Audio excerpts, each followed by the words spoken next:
नमस्कार, मेरा नाम ज्ञानेश्वर है और आपने देखना शुरू किया है लाइव सिटी। मेरे साथ रोज की तरह दिल्ली से जुड़ रहे हैं देश के जाने माने सीनियर जर्नलिस्ट अजीत द्विवेदी जी। अजीत जी, कल हम लोगों ने जहां चर्चा छोड़ी थी वहीं से शुरू करते हैं। देखिए, बिहार के नेता या बिहार की पॉलिटिकल पार्टियां भले ही असली मुद्दों की चर्चा न करें, बिहार के असली मुद्दों की जनता भी कम सुने, लेकिन हम असली मुद्दों को नहीं छोड़ेंगे। हम और आप बिहार के हैं। जब बिहार आगे बढ़ता है तो खुशी होती है, जब बिहार पिछड़ता है तो गम होता है। और यह कहने में कोई संकोच नहीं कि बिहार ठहर सा गया दिख रहा है। देखिए, कल रात मैं एक समारोह में, मांगलिक समारोह में था, और जो बात हम बार बार कहते हैं, कई वर्षों से कह रहे हैं कि बिहार की स्थिति ऐसी हो गई है। अब देखिए, बिजली, सड़क, पानी पर चर्चा बेमानी है। आगे शिक्षा, स्वास्थ्य, रोजगार की चर्चा होनी चाहिए। तो मैं कल रात के मांगलिक समारोह की बात कर रहा था। लड़की पटना की, रिश्ता तय हुआ है महाराष्ट्र से। दोनों बहुत ही सक्षम परिवार हैं। देखिए, महाराष्ट्र वाले जो आए हुए थे, उन्होंने बातचीत में कहा, ज्ञानेश्वर जी, जब रिश्ता आया तो हमने सब कुछ समझा, सब कुछ सब बढ़िया था। अब तो रिश्ता हो ही रहा है, लेकिन जो कमजोर पक्ष दिख रहा था, सबसे कमजोर, और सिर्फ ये ही कमजोर पक्ष था कि रिश्ता बिहार से आया। सोचिए, बिहार को लेकर नकारात्मक छवि, जबकि हम बिहार के लोग रिश्ते कितनी मजबूती से निभाते हैं। हम सुख के साथी भले न हो, दुख के साथी जरूर होते हैं, और आतिथ्य सत्कार में हमारा कोई जवाब नहीं। लेकिन इसके बाद भी यह टिप्पणी मुझे कितनी कचोटती हुई कल रात, मुझे दुखित किया, यह मैं बता नहीं सकता। तो बिहार की लड़कियां बिहार में ही शादी नहीं करना चाहती। देखिए, मैं उनकी बात कर रहा हूं जो पढ़ गई हैं, जो लिख गई हैं, और जिन्होंने 10वीं 12वीं के बाद बिहार के बाहर हायर एजुकेशन के लिए अपना कदम रखा। वह लड़कियां, बेटे भी बिहार लौटना नहीं चाह रहे हैं। लड़कियां कहती हैं कि ससुराल भले बिहार में हो, यह मंजूर है, लेकिन दुल्हा बिहार में नहीं रहता। बिहार के डीएसपी साहब, बिहार के एसडीओ साहब भी उनकी पसंद नहीं बन रहे। लड़कियां कहती हैं, क्या जाकर मैं गरखा में रहूंगी? क्या इसके लिए ही हमने बेंगलोर में पढ़ा, पुणे में पढ़ा, दिल्ली में पढ़ाई की? और देखिए, यह भी कड़वा सच है, जब कभी यूपीएससी के नतीजे आते हैं और आईएएस आईपीएस का दहेज कितना, इस पर हम चर्चा करते हैं, तो सच ये है, कड़वा सच ये है अजीत जी, कि धनबलियों की बेटी बिहार कैडर के आईएएस आईपीएस से शादी करने को राजी हो रही है। लेकिन बिहार की वो बेटियां जो सेल्फ इंडिपेंडेंट हो गई हैं, वह भी बिहार के आईएएस और आईपीएस से शादी करने को तैयार नहीं। क्योंकि शहर के नाम पर पटना, यह चर्चा हम पहले भी करते रहे हैं, और हमने बताया भी है कि रणदीप गुलेरिया साहब, जो एम्स दिल्ली के डायरेक्टर हुआ करते थे, वे कहते थे पटना के एम्स में कोई डॉक्टर नौकरी करने को नहीं जाना चाहता। तो बिहार का यह दर्द नेता न समझें, पॉलिटिकल पार्टियां न समझें, लेकिन हमें और आपको समझना होगा। बिजली, सड़क, पानी के आगे हमें चलना होगा। खौफ कहां है? देखिए, खौफ तो उतना ही है कि जब तेजस्वी यादव सरकार में होते हैं तो कहते हैं बिहार में कानून का शासन है, और जब विपक्ष में होते हैं तो कहते हैं जंगल राज है, और जब बीजेपी विपक्ष में होती है तो कहती है बिहार गड़बड़ हो गया है, और जब सत्ता पक्ष में होती है तो कहती है सब मंगल मंगल है। तो खौफ नहीं, बिहार को जरूरत है शिक्षा, स्वास्थ्य और रोजगार पर बहस हो, वोट हो, चाहे लोग कुछ भी कहें, बीपीएससी ने, बिहार लोक सेवा आयोग ने नंगा किया बिहार को, कि बिहार के बच्चे, हम लोग चर्चा कर चुके हैं कि बिहार के बच्चों को इस बात की जानकारी नहीं है कि विष्णुपद मंदिर गया। बिहार के बच्चों को इस बात की जानकारी नहीं है कि तख्त हरिमंदिर साहिब पटना साहिब। बिहार के बच्चों को इस बात की जानकारी नहीं है श्रेयसी सिंह। और जब हम स्वास्थ्य की बात करते हैं, हमने किसी वीआईपी को पटना मेडिकल कॉलेज अस्पताल में जाकर इलाज कराते नहीं देखा है। और छोटी से छोटी बीमारी के लिए, आप तो दिल्ली में रहते हैं, एम्स में मोटरी और गठरी लेकर किस तरीके से बिहार के लोग परेशान रहते हैं, इस पीड़ा को हम और आप समझते हैं। तो शिक्षा, स्वास्थ्य और रोजगार की बात ही बेमानी है। भाई 10,000 रुपए, 12,000, 15,000 रुपए की नौकरी नहीं है। तो इन मुद्दों पर कब चर्चा शुरू होगी? क्या हम लोग भी चुप बैठे रहेंगे? क्या हम लोगों को चर्चा नहीं करनी चाहिए? दर्शक भले न देखें, कम देखें, उन्हें अभी समझ में नहीं आ रहा है, लेकिन समझना तो होगा अजीत जी। और इसकी चर्चा आज हम लोग करें, शिक्षा, स्वास्थ्य, रोजगार या बिहार के असली मुद्दे की। देखिए ज्ञानेश्वर जी, हमने कल ही कहा था कि आपने कल भी कहा था कि जब हम लोग असली मुद्दों की चर्चा करते हैं तो लोग कम देखते हैं, कम देर देखते हैं, जी, लेकिन जी, उससे कोई फर्क नहीं पड़ना है। मतलब अपनी बात कहते रहनी है हम लोगों को। कभी ना कभी तो बिल्कुल, जो बिहार के की गूंगी बहरी जनता है, गूंगे बहरे नेता हैं, उनके कानों तक हम लोग की आवाज पहुंचेगी। कभी तो वो बिल्कुल, लोग सुनना शुरू करेंगे इन बातों को, कभी तो अपना हित, अपना स्वार्थ समझना शुरू करेंगे। बिहार के 13 करोड़ 14 करोड़ जो लोग हैं, जी, वो कहना बंद कर देना समाधान नहीं है। हाँ, कहते रहना बार-बार। हम लोग की एक ज़िम्मेदारी है कि हम लोग कोई सनसनी बना करके और व्यूज़ बटोरने के लिए और लाइक्स के लिए तो कर नहीं रहे हैं। ये जो बिल्कुल कर रहे नहीं, हैं, ये बिल्कुल, आपका बिल्कुल, काम भी स्वांतः सुखाय है, हमारा तो स्वांतः सुखाय है ही। हम लोग कर रहे हैं जी, क्योंकि इस तरह की बातें जब हम लोग करते हैं तो दिल से करते हैं। बिहार की बात होती है तो उसको हम लोग ज़िम्मेदारी समझ के करते हैं। बाकी तो हम लोग जी, सब लोग कर ही रहे हैं। तो ये सबसे पहली बात, जितनी आपने जो बातें कही उसमें हम शुरुआत यहाँ से करना चाहते हैं कि जी, बिहार के चुनाव का एजेंडा हुँ, कैसे तय होगा। मतलब बिल्कुल, वो एजेंडा क्या है? हमेशा ऐसा होता है, ऐसा लगता है कि ये जनता के एजेंडे हैं या जनता के जी, मुद्दे हैं, लेकिन हुँ, वो जनता के मुद्दे नहीं होते हैं। मुद्दे हुँ, दरअसल भारतीय जन जो राजनीतिक दल हैं, जो पार्टियां हैं, वही तय करती हैं। और पार्टियां बिल्कुल, अपने हिसाब से मुद्दे तय करती हैं और ये समझाने की कोशिश करती हैं कि यही जनता का मुद्दा है। ये जी, सबसे बड़ी समस्या है। एक है ना कि आप हुँ, घोड़े के पीछे बग्घी लगाते हैं, यहाँ बग्घी के हुँ, पीछे घोड़ा जोत दिया जाता है। यहाँ ये समझाया बिल्कुल, जाता है कि ये हम जो कह रहे हैं यही आपके मुद्दे हैं। और जी, जनता तो भेड़ है, आप उसको हाँक दीजिए, जी, जिधर हाँक दीजिए उधर जनता चली जा रही है आँख बंद करके। जनता तो समझने की बिल्कुल, कोशिश कर नहीं रही है, क्योंकि हुँ, जिसको समझाना है, जिन लोगों के ऊपर ज़िम्मेदारी है, वो समझाने की कोशिश नहीं कर रहे हैं। हुँ, वो कह देते हैं कि हम जो कह रहे हैं यही आपका मुद्दा है। तो आप क्या कह दे जी, रहे हैं? तो आप कह रहे हैं कि जी जंगल राज है। जैसा आपने कहा कि एक एक इधर रहेगा तो कहेगा जंगल राज है, दूसरा फिर उधर इधर आएगा तो वो कहेगा कि नहीं उधर का जंगल राज है। तो आप जी, कह रहे हैं कि जंगल राज है और हुँ, आप कह रहे हैं कि हमने जो विकास कर दिया, आज भी सड़क, बिजली, पानी जो 2002-4 का मुद्दा सारी दुनिया में था, वो मुद्दे जी, आप रख देते हैं जनता के सामने कि हमने कुछ था जी 2005 के पहले, तो अब आज जो है इस पर खुश होइए क्योंकि ये 2005 में नहीं था। तो जनता बिल्कुल, समझती है कि हमको बड़ी चीजें मिली हुई हैं, बड़ी उपलब्धियां की हुँ, हुई हैं इस सरकार ने। तो आप कह देते हैं कि जाति का फला जी के पास जो है वो सांप्रदायिक ध्रुवीकरण के लिए कि उस जाति के लोग इस तरह से करते हैं, उस धर्म के लोग उस तरह से करते हैं। तो आप जाति के एजेंडे पर ले जाते हैं, आप जंगल राज के एजेंडे पर ले जाते हैं, आप 2005 के एजेंडे पर ले जाते हैं। आप वो तमाम मुद्दे उठाते हैं जिनसे आज बिहार के 14 करोड़ लोगों का कोई सरोकार नहीं। और जी, आप बिल्कुल उसी सही को बात। कहते हैं कि यही आपका मुद्दा है और आप इसी जी, मुद्दे पर वोट करिए। और जबकि देखिए दुनिया कहाँ से कहाँ बदल रही। मैं आज ही देख रहा था कि अमेरिका अपने नागरिकों के लिए इनकम टैक्स खत्म करने जा रहा है। नहीं, और इनकम टैक्स खत्म करके अमीरी का रास्ता तलाश रहा है। और आप टैक्स पर टैक्स, मतलब भारत की बात कर रहे हैं, बिहार की बात करें, बिहार में सबसे महंगा पेट्रोल डीजल, आपके पास पैसे कहीं से नहीं आ रहे हैं, पेट्रोल डीजल महंगा कर दो, जमीन की रजिस्ट्री महंगा कर दो, बस इसी में आपको सुकून है। ये जब तक जनता नहीं समझेगी, जी, जब तक जनता से जुड़े एजेंडे नहीं आएंगे चर्चा में और बिल्कुल, चुनाव के मुद्दे नहीं होंगे, तब तक भला नहीं हो सकता है। तो ये पूरे प्रोसेस को उल्टा कर रहा है। जो हमने कहा ना कि घोड़े के आगे बग्घी जोती गई है। नेता जी, समझाते हैं जनता को कि ये एजेंडा है, हम्म, इसको रिवर्स करना है और इसमें जी, हमारी आपकी भी भूमिका है।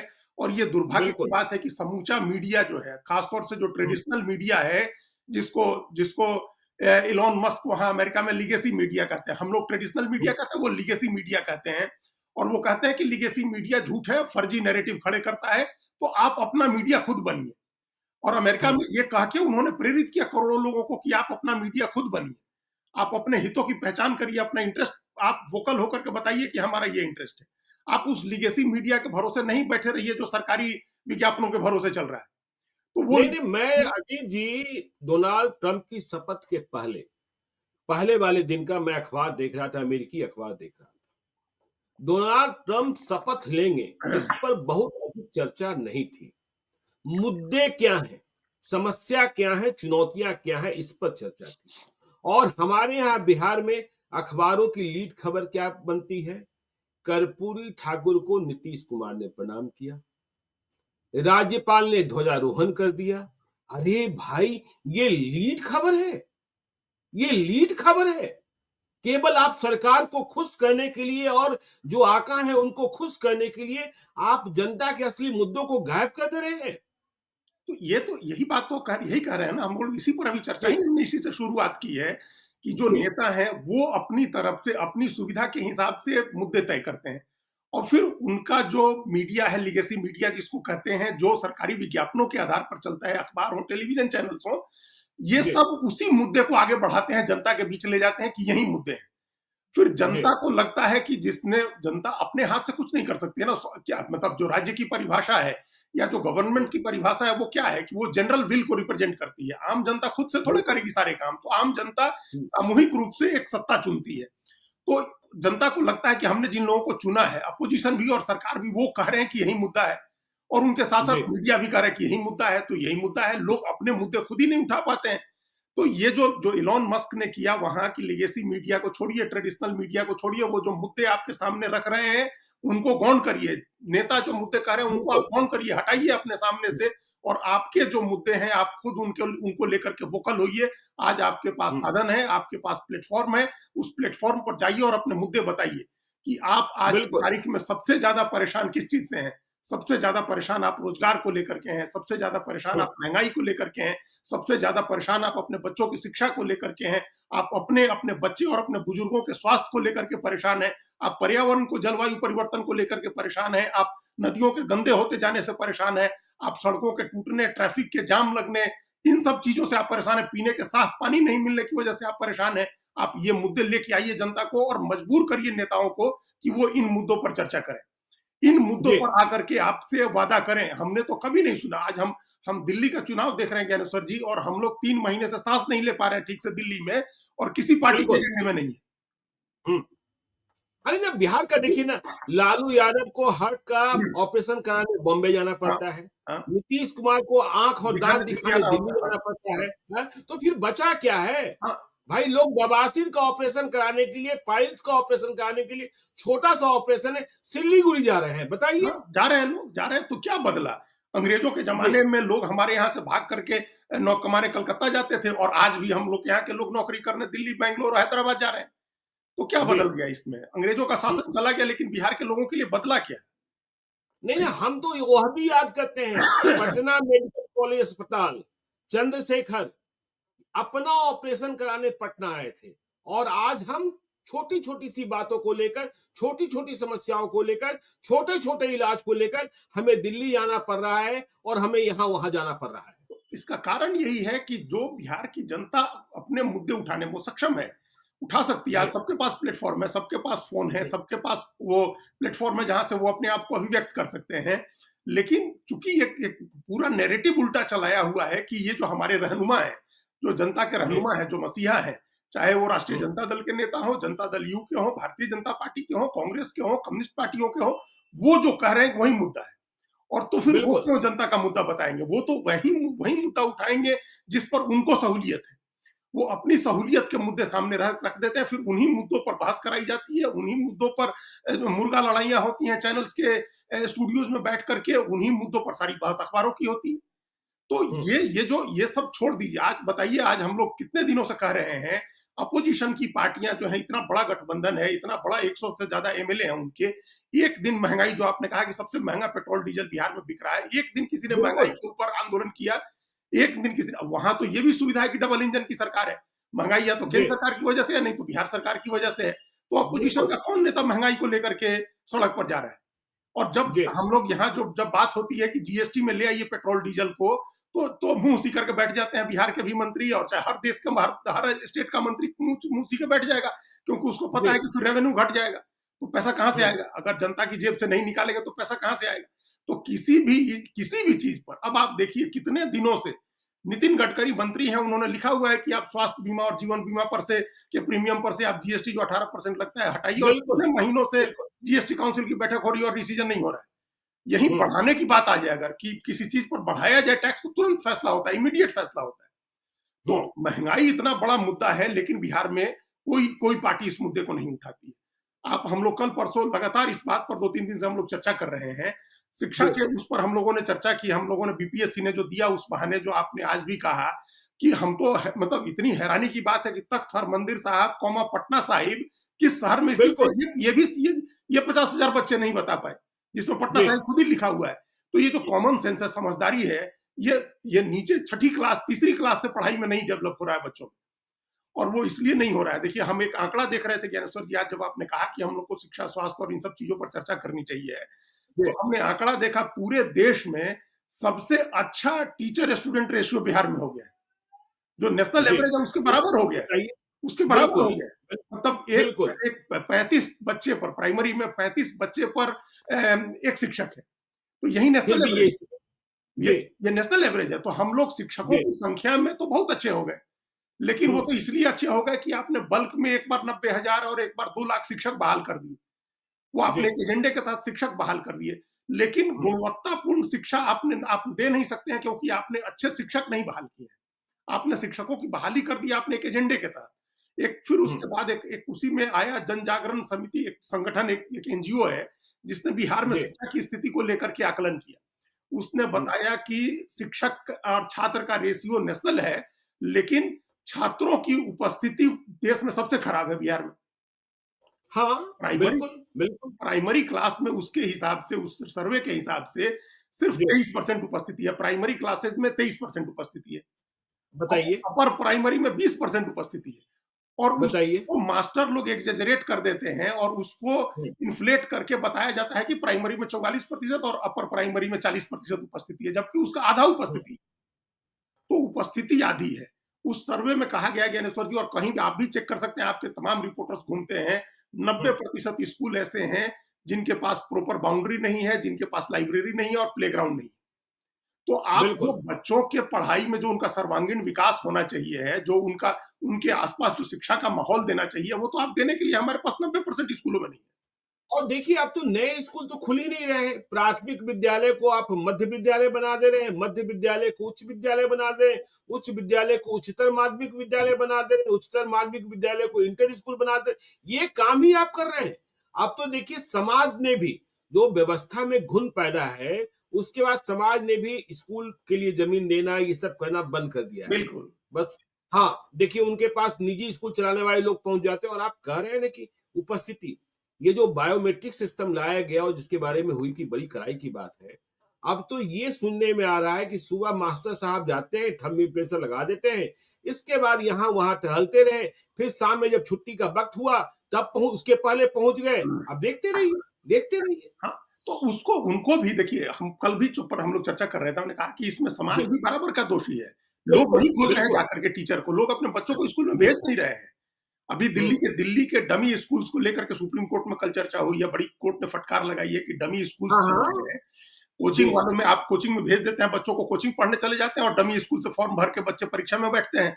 तो ये तो बिहार में खेल अरे चलेगा। जी, ये तो इतना बड़ा खेल है बिहार में, इतना बड़ा खेल है और इतना बड़ा माफिया तत्व है। मतलब मैं इतने स्कूलों को जानता हूँ और जब भी सीबीएसई की परीक्षा होती है, चले जाइए कुख्यात शहर है समस्तीपुर, चले जाइए कई दूसरे ऐसे शहर हैं, वहाँ घर में भी रहने को जगह नहीं मिलती है। कहाँ के बच्चे हैं, पटना के बच्चे हैं, यहाँ के बच्चे हैं, वहाँ के बच्चे हैं।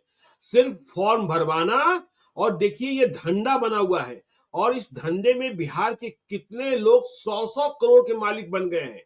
स्कूल का आता पता नहीं, स्कूल को सीबीएसई का प्रमाण मिला हुआ है और वहां से सिर्फ फॉर्म भरवाना काम है और उसके बाद परीक्षा केंद्र की सेटिंग होती है, सारी व्यवस्थाएं होती है।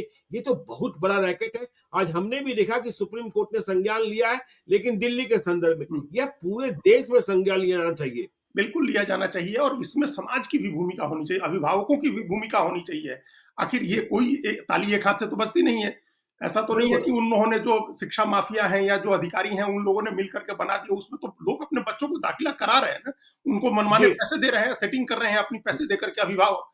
तो एक जमाना था जब हम लोगों के बिहार में अभिभावक इस बात के लिए जोर देता था कि आप बच्चों को लगातार पढ़ाइए, 6 घंटे 8 घंटे पढ़ाइए और पढ़ाई कमजोर हो रही है। वहीं अब अभिभावक स्कूल में जाकर के मास्टर से बात करने की नहीं आएगा तो चलेगा ना हमारा बच्चा, आप नाम लिख लीजिए और नहीं आएगा तो चलेगा ना, मतलब वो स्कूल नहीं आई, हम लोग खुद ही हमारे अभिभावक समस्या ये पैदा हुई ना कि अभिभावकों की पौध भी इन 35 वर्षों में अभिभावकों की पौध भी खत्म हो गई। उन्हें भी पढ़ाई से वास्ता नहीं रहा। तो फिर वह देख रहे हैं कि भाई यह तो अगला संस्करण है, तो उन्हें भी कोई वास्ता नहीं रह गया। और हम और आप तो उस संस्करण से आए हैं जिसमें अध्यापक का दबाव। मेरे पिताजी शिक्षक थे, बाद में हेडमास्टर बने और जहानाबाद जिले के नक्सल प्रभावित एक स्कूल में तैनात किए गए थे। जब पहली बार हेडमास्टर बने तो रात को लालटेन लेकर जाते थे। वो जमाना लालटेन का ही था कि बच्चे घर में पढ़ रहे हैं कि नहीं पढ़ रहे हैं। और अभिभावकों को बड़ी खुशी होती थी कि हेडमास्टर साहब और मास्टर साहब गांव में चलकर देख रहे हैं कि बच्चे पढ़ रहे हैं कि नहीं पढ़ रहे हैं। लेकिन वो जमाना अब रहा कहां। नहीं तो पूरा कल्चर ही खत्म हो गया ना, शिक्षा संस्कृति खत्म हो गई ना शिक्षा की। तो जितना जितना व्यवस्था जिम्मेदार हुई उतने ही समाज के लोग जिम्मेदार होते गए। और व्यवस्था जो राजनीतिक व्यवस्था है हमारे यहाँ, जो पॉलिटिकल पार्टीज हैं जिनकी सरकारें बनी, उन लोगों ने जानबूझ करके लोगों को अनपढ़ बनाए रखने की साजिश रची। वो अपने हित के लिए, अपने राजनीतिक हित के लिए लोगों को अनपढ़ बनाए रखना चाहते हैं और लोग अब इस दुष्चक्र में फंस गए हैं। उनको लग रहा है कि इसमें उनका भला हो रहा है, जबकि वो भला नहीं हो रहा है, क्योंकि वो लोग अपने हितों को नहीं समझ रहे हैं। वो उसकी नजर से देख रहे हैं, उस नेता की नजर से देख रहे हैं, उस पॉलिटिकल पार्टीज की नजर से देख रहे हैं जो अपना हित दिखाते हैं, जो अपनी सहूलियत से एजेंडे तय करते हैं। तो ये स्थिति हो गई कि शिक्षा में हमारे यहाँ शिक्षक और छात्र का अनुपात सुधर गया, लेकिन शिक्षा की गुणवत्ता में कोई सुधार नहीं हुआ। शिक्षा के और देखिए प्राइवेट स्कूलों की भी कमोबेशी स्थिति वही होगी। और आप कह रहे थे कि देखिए बच्चे स्कूल नहीं जाते, कोचिंग क्लासेस जाते। अब देखिए फिटजी, देश का सबसे बड़ा संस्थान, कोचिंग संस्थान, किस तरीके से पूरे देश से भाग रहा है। सैकड़ों हजारों करोड़ रुपए डूब जा रहे हैं। लोग छठी कक्षा से 7वीं कक्षा से वहीं पढ़ते थे ताकि आईआईटी की तैयारी करे और जी की तैयारी करे। हाँ, तो ये कोचिंग का कल्चर शुरू हुआ ना। देखिए कोई कहीं स्पेस खाली नहीं रहता है ना, आप खाली जगह छोड़ दीजिए जमीन तो उसमें घास उगेगी, उग जाती है। तो जब सरकारी व्यवस्था, शिक्षा की सरकारी व्यवस्था बिगड़ गई, सरकारी स्कूल खराब हो गए, सरकारी टीचर्स की बहाली बंद हो गई, अच्छे टीचर्स की बहाली बंद हो गई और पुराने लोग रिटायर होते चले गए, तो धीरे धीरे उसके सामने एक वैकल्पिक शिक्षा व्यवस्था खड़ी हो गई जो कोचिंग की थी। और वो इतनी पावरफुल हो गई वो व्यवस्था कि वो व्यवस्था नहीं चलने देगी। बाकी सरकारी शिक्षा की व्यवस्था को अगर कोई ठीक भी करना चाहे तो ये जो कोचिंग का माफिया है ये नहीं चलने देगा व्यवस्था को, सरकारी शिक्षा व्यवस्था। याद है ना के पाठक ने कहा कि स्कूल की टाइमिंग के वक्त नहीं कोचिंग क्लासेस नहीं होंगे। हाईकोर्ट से जाकर लोगों ने स्थगन आदेश ले लिया था ना, ले लिया। और उसके बाद तमाम जो अखबारों को विज्ञापन देते हैं वो लोग उनको चैनल्स को विज्ञापन देते हैं, पूरा माफिया तंत्र पनपता है उस कोचिंग सिस्टम के इर्द गिर्द जो है सो जो तैयारी कराई जाती है। तो उन्होंने, हमको तो ध्यान है ज्ञानेश्वर जी की जब ये जो अमेरिका की जो कंपनी, फोर्ड कंपनी, जो कार बनाने की सबसे बड़ी कंपनी थी एक जमाने में, उसने ट्राम की लाइनें उखड़वा दी थी न्यूयॉर्क और वॉशिंगटन में जब उसको अपनी कारें बेचनी थी। उसने सरकारों को मैनेज किया और अपनी कार बेचने के लिए सार्वजनिक परिवहन को कमजोर कर दिया। आज भी हम लोग सारे देश में देखते हैं, सारी दुनिया में जहां सरकारें कमजोर हुई, जो पूरा जिनको बनाना रिपब्लिक बोलते हैं, वहां यही होता है कि आप अपने प्राइवेट स्कूल चलाने के लिए सरकारी स्कूलों को बंद करा दीजिए, सरकारी स्कूलों की क्वालिटी खराब कर दीजिए, अपनी प्राइवेट गाड़ियां चलाने के लिए आप सरकारी परिवहन तंत्र को खराब कर दीजिए। तो ये इसका बिहार क्लासिकल एग्जाम्पल है। शिक्षा पर देखा हम लोगों ने, और स्वास्थ्य में भी यही स्थिति है। स्वास्थ्य का सरकारी सिस्टम जैसे जैसे खराब होता गया वैसे वैसे वहां प्राइवेट सिस्टम खड़ा होता गया। अब हर व्यक्ति को, आपको पटना में आपके पास कोई पैरवी लेकर नहीं आएगा कि हमको एम्स पटना में दाखिला करा दीजिए, हमको पारस दिखवा दीजिए। पारस हॉस्पिटल में अगर कोई पैरवी हो तो पारस हॉस्पिटल में भर्ती करवा दीजिए। सरकारी अधिकारियों की बात करें, सरकारी अधिकारी नेता अगर बीमार होते हैं तो तात्कालिक उपाय के लिए इलाज के लिए पारस में जा रहे हैं, जहाँ की 10 कहानी हाँ, आपकी पारस में मेदांता जा रहे हैं, पारस मेदांता मेडिवर्सल यही जा रहे हैं। यही यही 3-4 जो खुल पारस है, मेदांता है, मेडिवर्सल ठीक ही का ये बिल्कुल, इनसे लोग जी, आ रहे हैं। बिल्कुल। तो ये हमारे बिल्कुल, यहाँ भी आप छोटे जिलों में चले जाइए तो उस जिले के लेवल के प्राइवेट नर्सिंग होम बन गए हैं, लोग उसमें जा रहे हैं। जी। सरकारी व्यवस्था हुँ, स्वास्थ्य की खराब हो गई और वो इस हुँ। मामले में शिक्षा में तो मान लीजिए कि शिक्षकों की भर्ती करके नौकरी आपने चुनावी एजेंडे के तहत ही भर्ती कर दिया। डॉक्टर तो आप बहाल ही नहीं कर रहे हैं।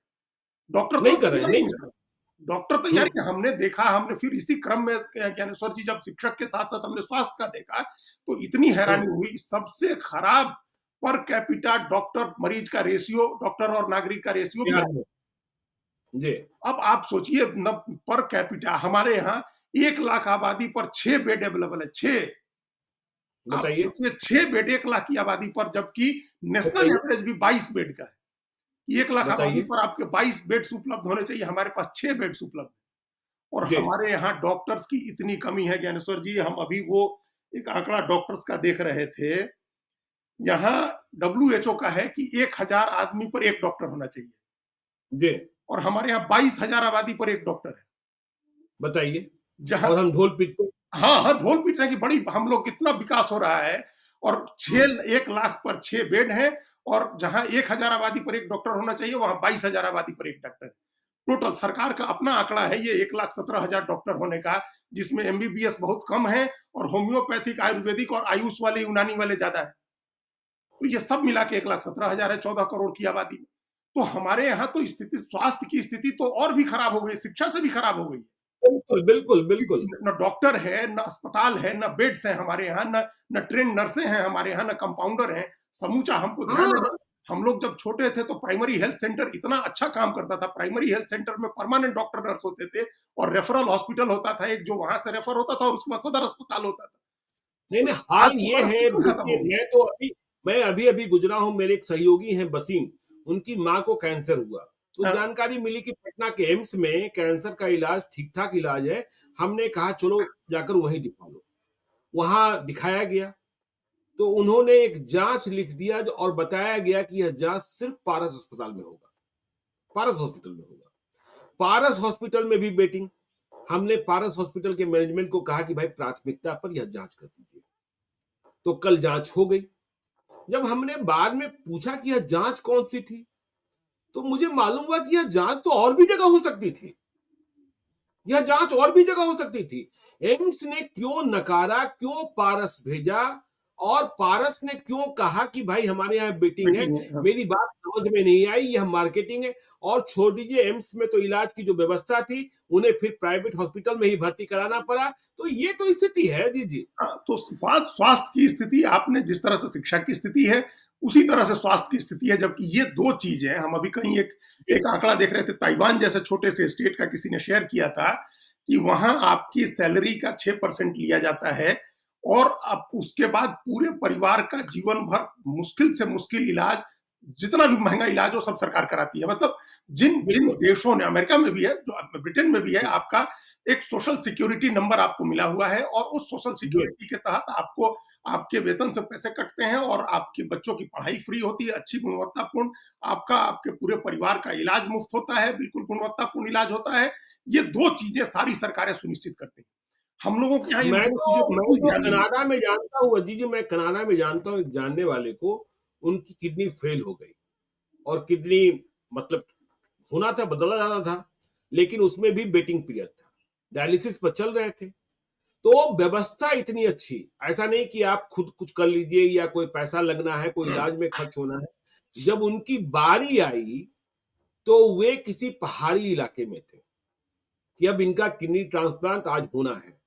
उन्हें सरकार के स्वास्थ्य विभाग ने एयरलिफ्ट कराया, हेलीकॉप्टर से लिफ्ट किए गए और लाकर उनकी किडनी बदली गई और 1 पैसे की कोई बिलिंग नहीं हुई। जो आप कह रहे हैं ना सोशल सिक्योरिटी सिस्टम, उसी के तहत। तो यही तो किसी भी सभ्य समाज की पहचान यही होती है कि आपके बिल्कुल, नागरिक को स्वास्थ्य और शिक्षा की बुनियादी सुविधा अच्छी मिले, सम्मानजनक जीवन का ये तो सम्मान हमारे संविधान के में जो मौलिक अधिकारों में जो लिखा हुआ है कि सम्मान पूर्वक जीने का अधिकार, गरिमा के साथ जीवन जी। का अधिकार जो है, उसमें तो ये चीजें हुँ। शामिल होनी चाहिए ना। लेकिन जी। हमारा वो शामिल और है। यहाँ हेल्थ इंश्योरेंस और मेडिक्लेम पर आप जीएसटी लेंगे? आप उस पर जीएसटी ले रहे हैं और जो आप योजनाएं चला रहे हैं, देखिए बिहार में भी जी। चुनाव आएगा तो कोई ना कोई योजना लेकर के आएगा कि ये हमारी हुँ, चिरंजीवी योजना है, ये हमारी संजीवनी योजना है, ये हमारी आयुष्मान योजना है।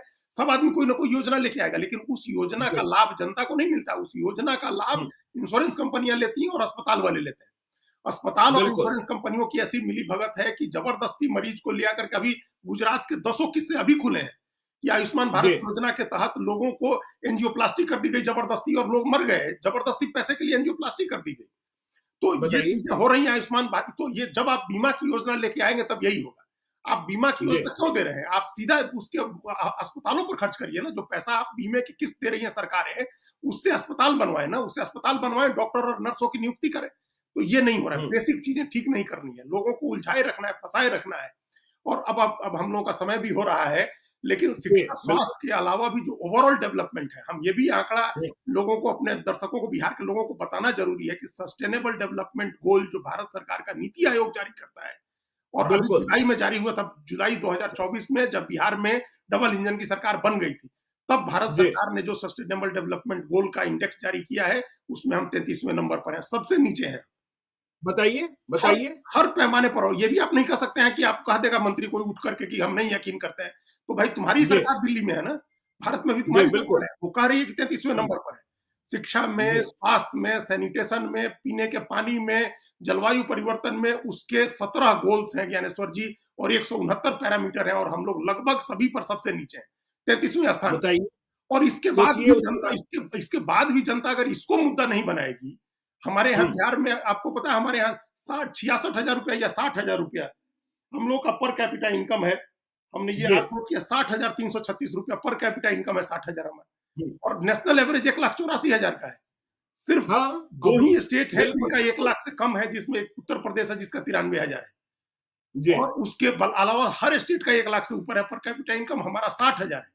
नेशनल एवरेज 1,84,000 रुपए का, हमें नेशनल एवरेज से एक तिहाई हमारी पर कैपिटा इनकम है बिहार की। और पेट्रोल, डीज़ल सबसे महँगा सबसे हमारा, महँगा है, ज़मीन सबसे महँगी सबसे हमारी, तो महँगी है इसकी ज़मीन, सबसे सबसे महँगी महँगा है। हमारी।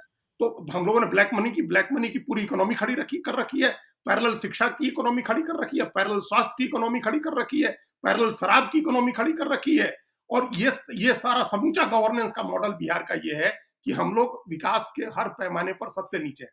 बिहार के लोग जब तक इसको समझ करके अपना मुद्दा खुद नहीं लेके आएंगे आगे, तब तक जी। भला नहीं होगा। नेताओं के तय किए हुए मुद्दे पर जब तक वोट करते रहेंगे, तब तक कुछ भला नहीं होगा। चलिए, तब तक कुछ भला नहीं होगा और देखिए बिहार के असली मुद्दों की चर्चा हम समय-समय पर करते रहेंगे। आप सुनिए, न सुनिए, लेकिन बोलना ज़रूरी है और हम बोलते रहेंगे। आप देखते रहिए लाइव सीरीज़ को और यदि अब तक आपने हमारे यूट्यूब चैनल लाइव सीरीज़ को सब्सक्राइब नहीं किया है, तो ज़रूर कर लीजिएगा और यदि इस वीडियो को आप फेसबुक पेज के माध्यम से देखें, तो पेज को लाइक कीजिएगा। हैंडल एक्स पर भी हमें फॉलो कीजिए। धन्यवाद।